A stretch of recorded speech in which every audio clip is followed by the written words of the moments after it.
Star Trek V's God Villain. A perfect fit for the franchise. Star Trek V. The Final Frontier is often remembered, sometimes ridiculed, for its audacious premise. A self-proclaimed god at the center of the galaxy demanding a starship. While the film's execution has drawn criticism over the years, Sibuk's quest and the enigmatic entity he discovered are thematically perfect for Star Trek. In fact, the god villain embodies core franchise principles: challenging authority, questioning belief, exposing false idols, and using science fiction to explore philosophical questions.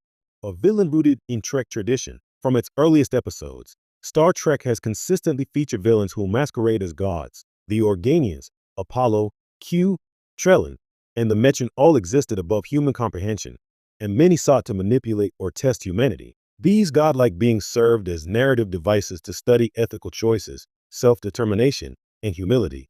The entity in Star Trek V fits directly into that lineage, not as an all-powerful deity, but as another alien being weaponizing myth and faith to manipulate others. The twist isn't that the villain is God, but that it wants to be worshipped. Sibuk, driven by faith and personal redemption, becomes the perfect conduit for the entity's parasitic ambition. His emotional healing abilities and charismatic leadership allow the being's influence to spread in a way brute force never could. In this way, the villain reflects the dangers inherent in blind faith, echoing core Star Trek warnings against unchecked devotion. The power of questioning belief. Star Trek has long celebrated skepticism as a virtue. Kirk's defining strength is not just bravery, but a refusal to accept claims at face value. The famous line, "What does God need with a starship?" is more than a punchline. It's quintessential Trek storytelling. The film insists that even in the face of overwhelming power and spiritual fervor, rational inquiry matters. Kirk's challenge frames the villain not just as a threat, but as a philosophical adversary. Religion without scrutiny becomes tyranny. Power without accountability becomes deception. Faith without reason becomes manipulation. Even Spock, torn between loyalty and family, embodies the conflict between logic and belief. His refusal to join Sibuk reinforces Star Trek's worldview. Emotional truth and logical truth must coexist, not override one another. Humanity's need for meaning. The villain represents not only power, but temptation. What draws Sibuk to the entity isn't weakness, it's longing. He wants clarity, hope, a universe that speaks back. The alien exploits that yearning and weaponizes it.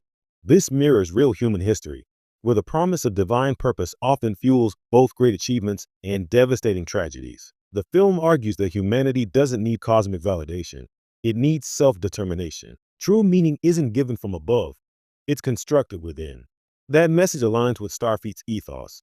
Exploration is not a journey toward a final answer, but toward continuous discovery. A villain that challenges the crew personally. Unlike many Trek antagonists, the god villain creates personal stakes. Kirk confronts his distrust of higher powers and his deep fear of loneliness. Spock confronts familial loyalty versus ideological conviction. McCoy confronts his grief and guilt over his father's death.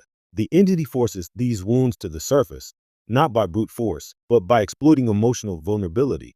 In doing so, it becomes a mirror, reflecting not what the characters fear externally, but what they fear internally. Star Trek villains are strongest when they test the crew's ideals as much as their lives. And this entity does both.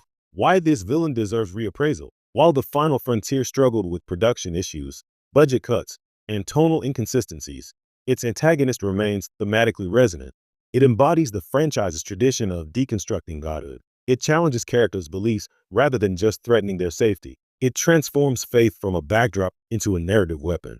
The villain may not be omnipotent, but it is brilliantly Trek, a being that forces humanity to define itself through resistance, questioning, and courage. In a universe filled with cosmic mysteries, the most dangerous force isn't godlike power. It's the lie that power should be worshipped. And that makes Star Trek V's God not just fitting, but essential to the franchise's DNA.